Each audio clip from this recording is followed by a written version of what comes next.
Saludos cordiales. Estamos nuevamente en este espacio que yo lo llamo relacionarme con el alma, con otras personas que están trabajando en el área de protección de derechos, de calidad de vida de las personas con discapacidad o sin discapacidad incluso.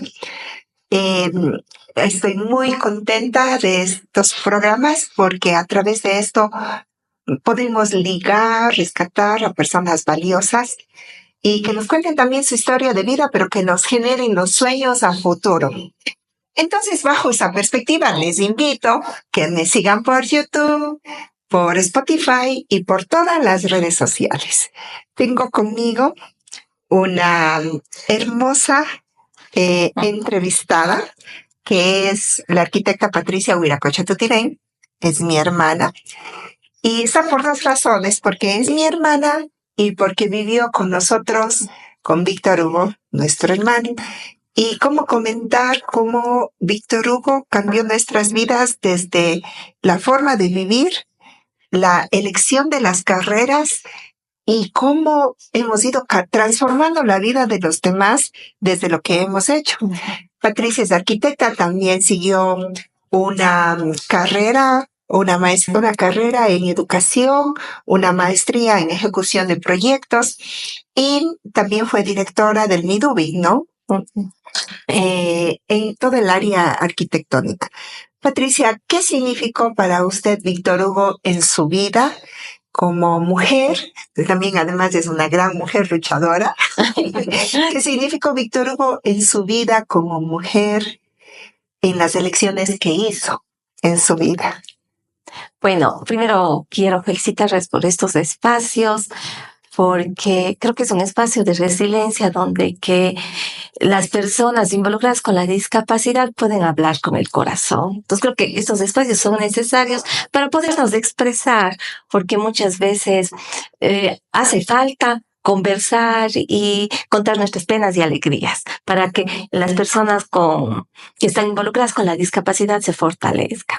Bueno, yo creo que el nacimiento de Víctor Hugo marcó una gran diferencia en nuestra familia. Tuvimos muchos aprendizajes de parte de él. Yo creo que en vez de echarnos a morir por una situación así, se empezó un proceso de lucha desde el corazón, con fuerza, con optimismo, y eso de nuestros padres, y eso se reflejó en toda la familia. Para nosotros, Víctor Hugo nunca fue a lo mejor una persona que tenía alguna cosa menos o que estaba en una menor condición. Para nosotros era alguien especial que nos alegraba la vida, y él se sentía tan feliz y él sabía que era especial.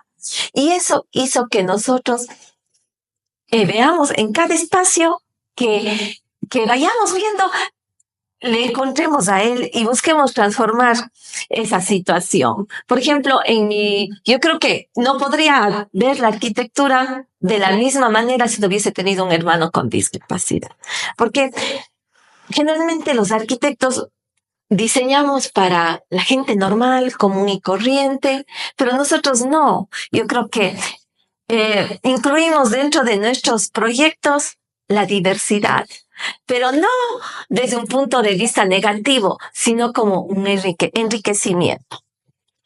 Y yo digo esto porque, por ejemplo, en general la arquitectura, el mobiliario se ha diseñado en función del hombre de Vitruvio y también de Modulor de Le Corbusier. Estos son como hombres así muy perfectos, que han desechado las formas masculinas, son hombres de 1,83, que se mueven correctamente por el espacio, que no tienen ninguna disfuncionalidad, y eso no es así, están muy alejados de la realidad.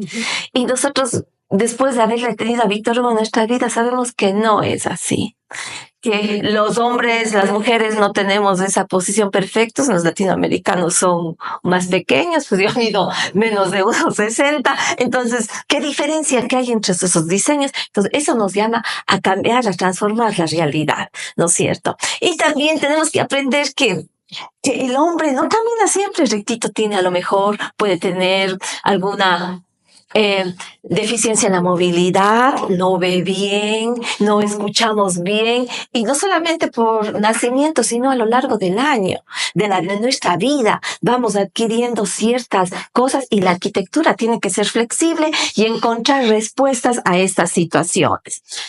Entonces, ¿qué es lo que nos pasa? Nosotros diseñamos para eso, pero y luego cuando viene una normativa y nos dice tiene que ser accesibilidad, lo incorporamos, pero no lo diseñamos desde el inicio. Entonces, eso debemos aprender a hacer. Y eso nos ha enseñado la convivencia con una persona con discapacidad, que desde ese punto nos ayudó. Entonces, consideramos nosotros ya, por ejemplo, los colores para llamativos, para que ellos puedan distinguir las gradas a lo lejos, por ejemplo, o puedan distinguir diferentes espacios, porque yo les he visto trabajar aquí en el Sedindao, entonces sé que los contrastes entre colores facilita el aprendizaje a los niños, entonces eso se debería incorporar en la arquitectura, las texturas. Igual, creo que la inteligencia artificial también tiene que jugar un papel muy importante, ¿no es cierto? Porque ya no, dentro de lo que es para facilitar la vida de las personas con discapacidad. Quiero rescatar ahí dos cosas que usted indica, ¿no? Que vivir con Víctor Hugo, una persona con discapacidad, lejos de ser una catástrofe, se convirtió en alegría por disfrutarle y una oportunidad para estar cerca del resto de las personas, y que en la arquitectura se debe considerar la diversidad, dejar de pensar en el hombre perfecto, en el hombre, y en el imaginario perfecto hombre guapo, que se mueve todo bien, pero hay muchas bellezas, ¿no? Y cómo adaptar los entornos arquitectónicamente para que las personas con discapacidad puedan desenvolverse en su ambiente con la mayor funcionalidad. ¿Cómo ve usted esa accesibilidad en la arquitectura, en las calles, aquí en la ciudad de Cuenca o en los lugares donde usted transita en el Ecuador? Yo creo que se ha avanzado algo, sí se ha avanzado. Por ejemplo, en el municipio existe una rampa hasta que te conduces al ascensor y de ahí puedes subir, pero son excepcionalidades. Todavía nos falta.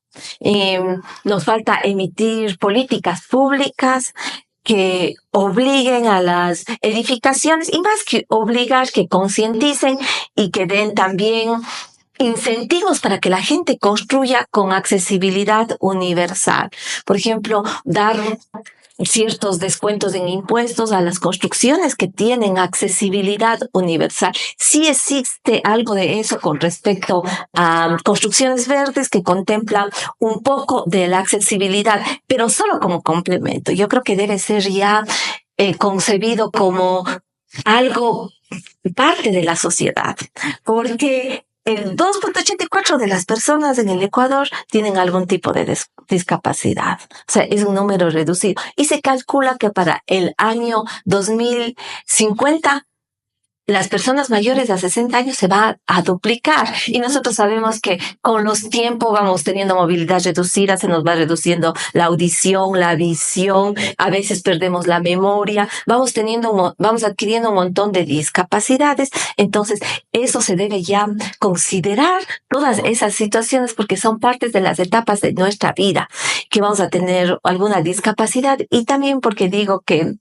cada vez somos las familias que nos concientizamos más de la importancia que es incluir a nuestros seres queridos dentro de un espacio. Porque yo digo, ¿cómo pensar en la autonomía de una persona con discapacidad si no puede recorrer la ciudad sola? Tiene que buscar una ayuda. Entonces ya no es independiente. Entonces, eso yo creo que es importante. Por ejemplo, las rampas, pero que exista continuidad en las rampas. Así como, por ejemplo, existen muchos movimientos que promulgan la continuidad de la ciclovía, así también creo que se debe promulgar la continuidad de la accesibilidad hacia en toda la ciudad. una ciudad muy segura, significa que también con veredas anchas, ¿no? Que tenga las rampas adecuadas, las señalizaciones de la vereda, con colores adecuados. Hacer una vivienda inclusiva tiene más costo. Sí, tiene más costo. Ahora quiero ahí destacar, ¿no? Había mencionado que Patricia es arquitecta, ha incursionado en la diversidad, pero también es una mujer guerrera. Ella durante la pandemia se movilizó a playas para comenzar su primer proyecto de vivienda. Uh-huh. Y eso quiero destacar, ¿no? Porque usted y su hijo se movilizaron a iniciar un proyecto nuevo. Se llama Mar Azul, ¿no? Y que es el único TikTok que comparto en mi porque Patricia, o sea, no solamente es arquitecta, es maestro de obra, también hace sus propios diseños de TikTok, y yo le decía ayer, Dios mío, cómo tiene tanta imaginación que ella misma está estudiando, y eso me parece recuperable. Pero una de las cosas que quiero destacar aquí, que hablamos ayer, ¿no? Que mientras se construyen casas y departamentos pequeños, mal ubicados, con un costo mucho más barato, ella y su hijo construyen viviendas inclusivas, como las que está mencionando, ¿no? Sí. Con buena iluminación, con buena esto, y tiene un costo más. Pero ahí sí quiero destacar, en uno de mis TikToks, decía de mis videos que están en las redes sociales, que invertir en discapacidad significa invertir para el futuro y el Estado ahorra. Por ejemplo, con sus departamentos se van a evitar de las catástrofes que existen con con el medio ambiente, ¿no? Y lo traigo a colación esto porque significa que en su práctica ya hace viviendas inclusivas. ¿Cuán difícil es eso, Patricia? Desde ese espíritu de incluir, hacer este tipo de viviendas que implique que usted está colocando un sueño y está diciéndole a la gente que hacer este tipo de viviendas es posible. ¿Qué significa eso para usted? Yo creo que lo más complicado es tomar la decisión de hacer las cosas bien hechas, porque generalmente se construye, pero no como debería ser. Hacer las cosas bien hechas significa hacer... Pensar en el ser humano. Pensar en el ser humano, ¿no es cierto? Comenzar con un equipo de trabajo profesional calificado, desde que calcule las estructuras, lo hidrosanitario, lo eléctrico, significa la accesibilidad, los materiales adecuados, y significa mucha ética, porque eso está oculto y nadie lo va a ver, pero significa la ética profesional. Significa, y de igual manera, pagar a los profesionales todo lo que se merece. Y es bueno, ¿qué tiene con la discapacidad? Porque yo digo, tiene mucho que ver, porque con la discapacidad y con mi hermano sufrimos muchas injusticias. Uh-huh. Y eso nos enseñó a reclamar lo que estaba justo y a apreciar el trabajo de las demás, las potencialidades de las demás personas. Y que cada persona se esfuerza desde su campo y que nosotros todo eso podemos construir con eso un mundo mejor. Desde el compartir con la discapacidad, pero también hacia la normalidad que está establecida y cambiarlo y transformar. Sí, creo que por eso me encantan estos espacios, porque nos deja enseñanzas de vida desde trabajar con la discapacidad y afrontar no con Víctor Hugo, sino las injusticias, nos hizo guerreros de la familia. Pero para demostrar esa fortaleza aprendimos ética. Es decir, hacer lo que pensamos, aunque nos costara más. Y eso da credibilidad en las personas, ¿verdad? Entonces, a través de Víctor Hugo, a través de sus proyectos arquitectónicos, de todo lo que está viviendo ahora, le está dejando a la gente una hermosa enseñanza, el rescate de valores, que es creer en la inclusión, en la diversidad, en una arquitectura inclusiva, pero también trabajar en la ética, ¿verdad?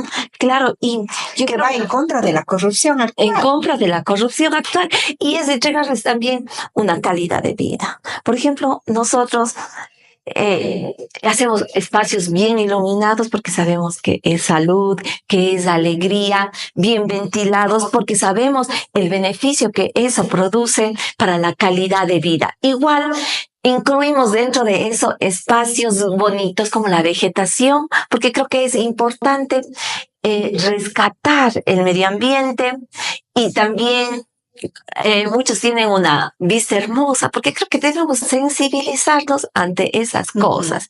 Y eso es lo que nos ha enseñado Víctor Hugo, porque nos enseñó a apreciar las cosas bellas de las vidas. A vivir con alegría. A vivir con alegría. Y son cosas que a lo mejor simplemente pasamos desapercibidas, ¿no? Pero que son muy importantes para nosotras y para las personas que están alrededor. Imagínense lo que es para una persona que a lo mejor por su discapacidad tenga que permanecer todo el tiempo en un departamento y sea oscuro, no esté bien ventilado, no tenga dónde ver. Entonces, eso también hay que tomarlo muy en cuenta. Y yo ahora con esto recuerdo que cuando uno compite por fondos externos, fondos nacionales, entonces nosotros adecuamos la casa de mis padres, justo acondicionaron la casa Patricia y Jorge, que son arquitectos. Les invito a que conozcan, es un lugar súper lindo, agradable e iluminado. ¿Por qué construimos eso? Porque pensamos que la discapacidad y los espacios no tienen que ser de pobres. Tienen que ser de personas, para personas que reclaman dignidad. Y entonces cuando venían gente a visitarnos a ver si merecemos esos fondos, nos decían, no, pero es que ustedes económicamente están bien porque no se les ve que son pobres, ¿no? Pero porque estamos acostumbrados a ir a una escuela especial y encontrar que no hay papel higiénico, que los baños están destrozados, que no hay buena iluminación. Y como usted acaba de decir, o sea, cuando una persona tiene discapacidad y no se puede mover, ese entorno es eterno.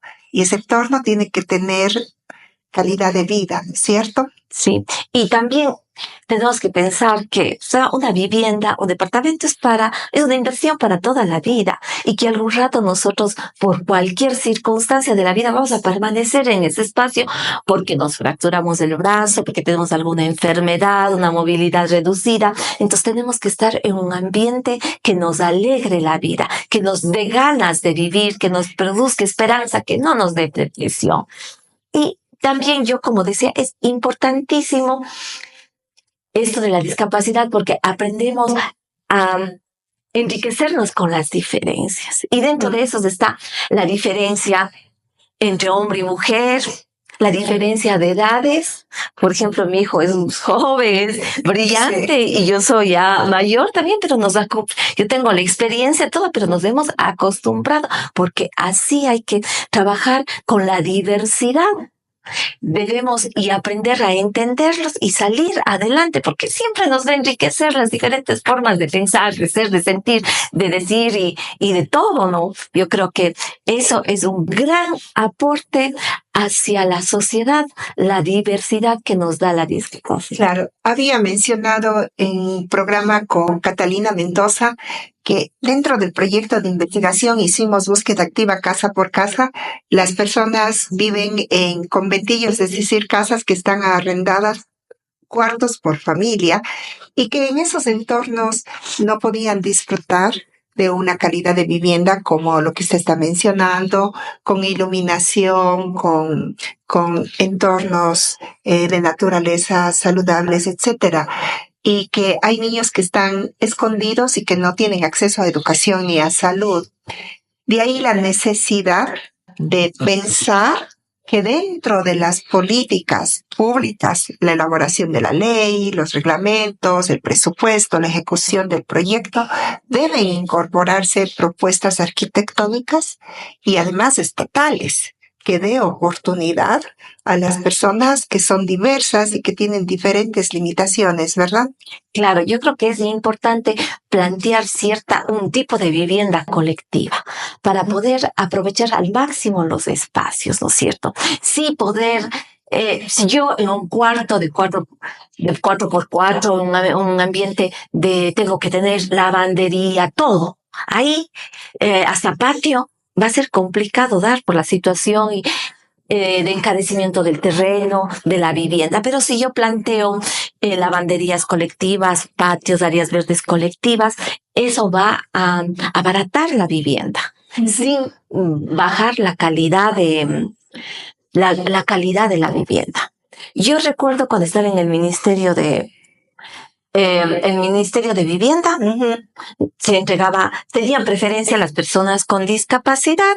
Las viviendas que entrega el ministerio son pequeñas. Yo decía, ay, si quisiera darles grandes y todo eso. Pero cuando vi esa vivienda pequeña, cómo podía cambiar la vida de las personas, dije, no, lo importante es dar el primer paso. Le dimos la vivienda a un señor, pero él, como ya tenía su vivienda propia, ya tuvo, le puso luego techito y ya podía pintar del color que él quería, le amplió al patio el techo y ahí hizo su taller para zapatos. Entonces va cambiando la vida. Entonces, yo creo que esas cosas siempre es importante porque hay que dar el primer paso y cada día ir mejorando. Sí, creo que a veces falta mucho, pero es importante llegar ya con las personas porque tener una persona con discapacidad significa muchos gastos que están fuera del alcance de muchas familias y todo para las personas de escasos recursos. Bien, Pati. Querida Pati, el tiempo se acaba tan rápido, ¿verdad? Sí. Sí. Quiero dejar el mensaje, la necesidad de implementar una arquitectura equitativa, justa, digna para las personas con discapacidad y no solo para las personas con discapacidad, sino también para toda la diversidad. Querida Patricia, muchas gracias por su testimonio de vida, muchas gracias por ese ejemplo arquitectónico que debemos retomarlo ahora. Gracias a ustedes por estar en el programa y ustedes van conociendo cuáles pueden ser las diferentes alternativas para mejorar la calidad de vida de las personas con discapacidad. Gracias.